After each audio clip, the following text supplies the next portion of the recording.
I remember the moment I realized he didn't love me anymore, when all the little signs added up. He stopped smiling when I walked in a room. He stopped looking me in the eyes when we talked. He only spoke to me in a condescending tone. I remember trying to lie to myself about it, hoping it was just a trick of my mind. But the truth was there, and the truth is inevitable.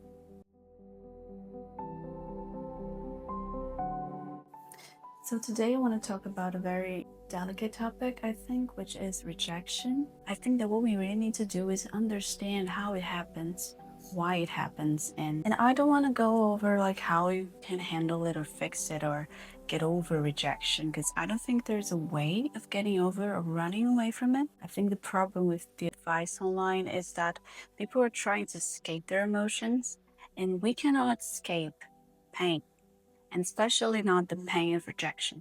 So the idea behind it is to show you guys some of the insights that helped me live with it, because rejection is inevitable. It's going to happen whether you like it or not. You will be faced with it in many different scenarios. We get rejected not only in relationships, not only by people. We face rejection in many other ways. I'm facing rejection right now because you could be dropping out of this video. YouTube it's a place where people face rejection all the time. On the internet, you get rejected when someone doesn't like your content and gives you a bad comment. In real life, you can be rejected by people you're interested in, but also by friends, by colleagues, by job opportunities, and so on. So rejection is part of being human. We react to those rejections in different ways. And I think the most painful one is the romantic rejection, right? When I first started experiencing romantic rejection at a very young age of, I don't know, 14. Actually, it took me longer than that to actually feel the rejection. I think the moment that rejection hurt the most was in my early 20s when I was in college. I really wasn't expecting to be rejected. It was around the first time. And the problem with rejection as it happens in relationships is that it gets even harder and even more difficult over time once you understand depth of that rejection. When you're rejected by a crush, it's like it's something you can get over faster, you know? And then there's a rejection to the level that a person accepts to be with you. They are physically interested, but they're not emotionally invested, emotionally interested in a relationship. But that's the second level of rejection.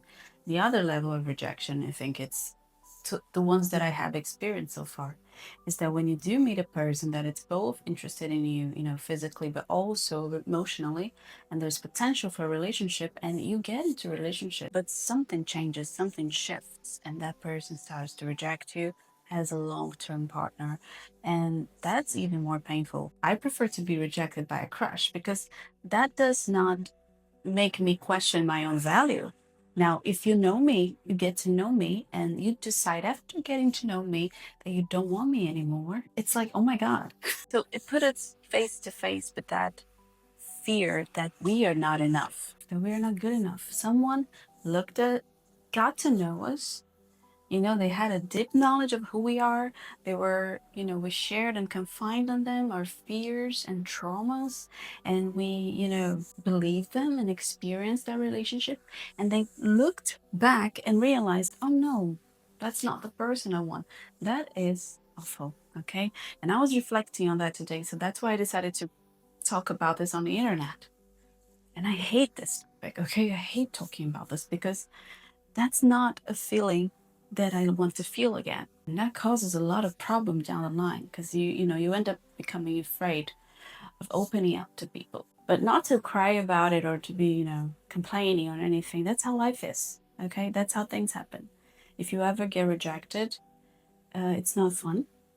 But it's part of the business, okay? It's part of the deal. And it's so painful. But the pain of rejection for us humans is associated to the possibility of death. We used to live groups of people, so belonging to a group would guarantee your survival because you'd have someone to take care of you in case you couldn't, you know, take care of yourself. And the idea of love and be accepted has been developed and shaped into something much more refined because love now is much more complex for us in our modern age. We think about love as acceptance of our qualities and flaws, as appreciation of whatever skills or looks you've got. It's a whole thing, you know. Now it's about background, family, culture, acquisition, money, whatever. There's a lot of complexity to love and romantic dynamics nowadays.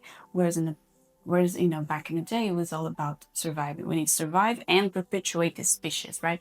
So the priorities were like, we need to take care of each other and we need to make sure that we have children. That was it. And I mean, I don't think much has changed, but this romantic idea of love has, been created over time by, literature and movie and, art and culture, just sort of like romanticized that dynamic. But marriage is just, a transaction. Marriage is a business deal. But the idea of rejection coming to this place, we read it as humans as like, I'm not gonna survive. I'm gonna die. But, well, we're still here. I'm still here, even after all the rejections I suffered, because the reality changed. We no longer need to live in packs. It's difficult for us as human beings that were wired to be part of a group and to be accepted in that way, to experience rejection and sort of connect. There's a distance, right, between the reality that we have right now and our biology, our natural impulses. Do I have a solution for that? Of course not. Okay, this is how we are. We cannot change our nature. We're going to suffer rejection and we're going to feel pain and we're going to do something about it. But the thing is, how can we use rejection to improve our lives instead of suffering because somebody said, like, oh, I don't love you anymore? How can we use it to make a change, to actually change our lives? That's what rejection calls me. Every time I was rejected, I moved towards something that I was postponing or that I didn't have enough courage to pursue. So that's what I want to get to in a minute. Before that, I want to talk about something else, which is the fact that rejection does not say anything about you. The problem with relationships is that the other person has an idea of who you are, and that's their fault. Honestly, we cannot control how other people perceive us. We can control how we show ourselves to people, but how they perceive us is something that they're going to do on their own. If you want someone to like you, at what cost will you change yourself, change your personality, change your looks, change your behavior to have someone like you? It's not worth it. So if we want genuine connections in our lives, we also need to be genuine about who we are. One of the things that I experienced the most in the relationships that didn't work out and in the relationships that I've tried to pursue in the last few years was that every time I would meet someone and they would come forward and say exactly who they are, what they wanted, and I knew on the first date, I was aware of the fact that I didn't want the same things. I was fantasizing, I was so enchanted by the idea of them, of being that person they wanted me to be. With my ex-boyfriend that I was talking about in the beginning of the video, he said he wanted to marry, have kids. And I was like, oh my God, me too. I never wanted that. I never wanted that. Obviously, it wasn't going to work out because at some point I would resent him and, be miserable and unhappy. And life does not allow me to do that. Life never lets me off the hook. Every time I try to do something stupid like that, like trying to be someone I'm not, life goes and says, oh, darling, that's not you. What are you doing?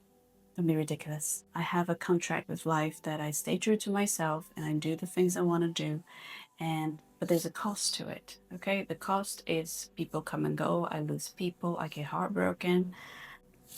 But that's how life is. That's how it works for me. Yeah, but rejection does not say anything about you. Okay, that person had an idea. That person maybe still is looking for someone, and you're not their cup of tea. You're not that ideal version that they want to date. When they realize that that's not you, people have expectations. Okay, people have fantasies as well. The same way you do, they expect you to be something. They dream about dating it. And you know what? Men do that a lot. Men aren't willing to waste your time. I don't like talking about men specifically, but what am I going to talk about? I don't have experience with anything else. But what I've realized is that men like to waste your time. They have no problem wasting your time. They know you're not their dream girl, but they will still pursue you just because they like the validation. They like to know that there is someone that is interested in them, that it's giving them the time of the day. And I know it's hard to get to that place where we finally understand that the rejection is not about us. It's about them. We are who we are, and they have an idea of the person they want to pursue, and we do not fulfill that idea. So that does not mean that our value is attached to that. If you think about the history of humankind, women used to be property. So if you have a woman that's going to serve you, it's going to be a wife. And it's never about, love. It was about possession. And I think that till this day, being married is someone to a sort of status. Like, yes, I belong to someone and I have someone that belongs to me. And there are assets or value that comes with it. I don't know. I don't care.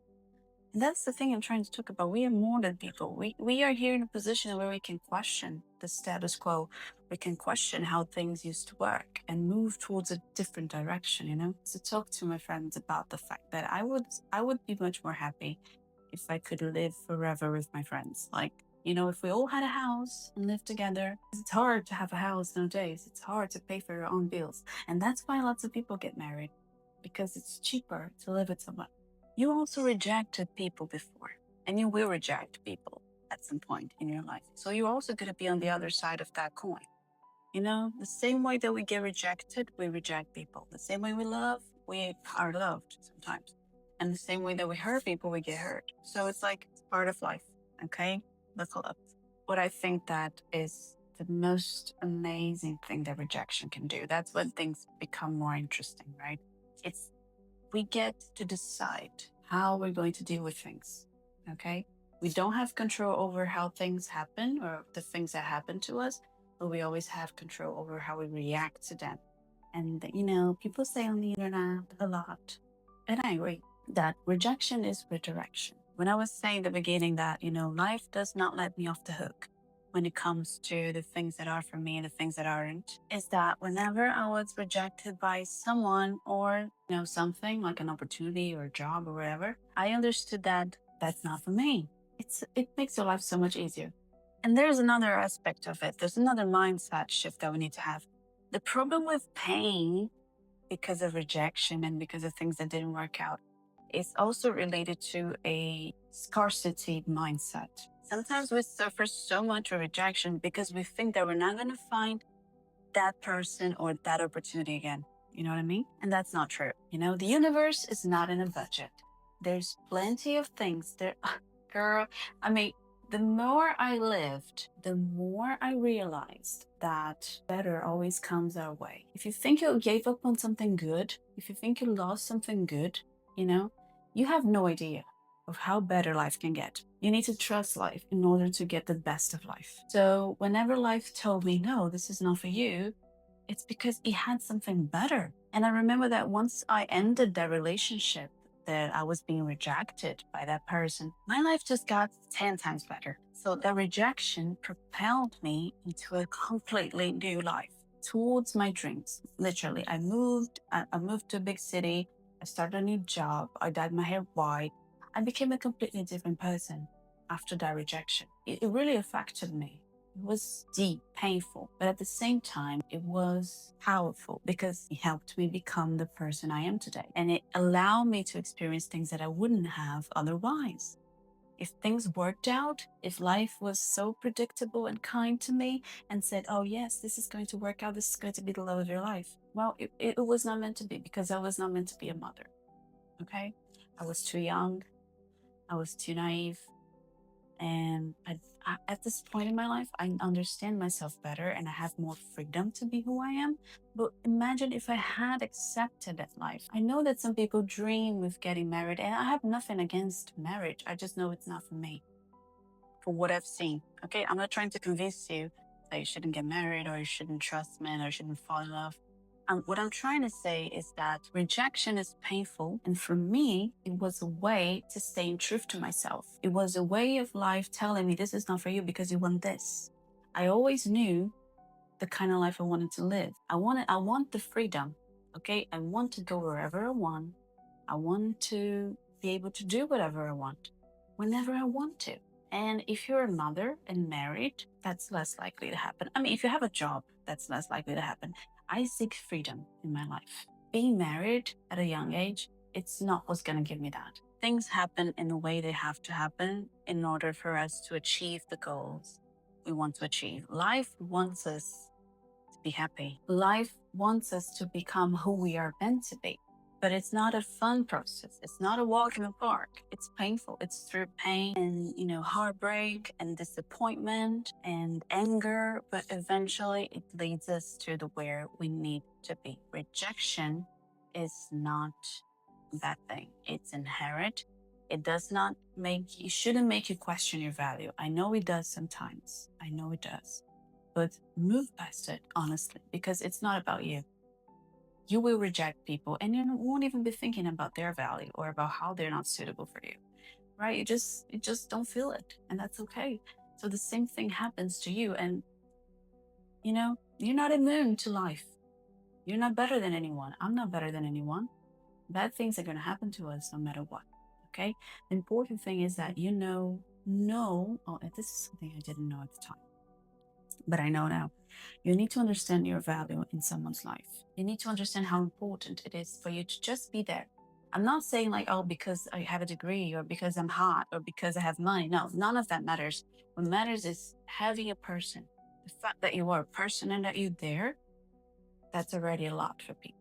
And if you are supportive, kind, funny, honest, loyal, if you have all these qualities of a decent person, it's their loss. And on top of that, if you really love them, if you really like that person that is rejecting you, I mean, who's really losing here?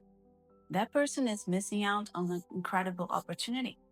But you see, it's not your fault. They're literally looking at something really good, but they think, oh, this is not for me. And that's okay.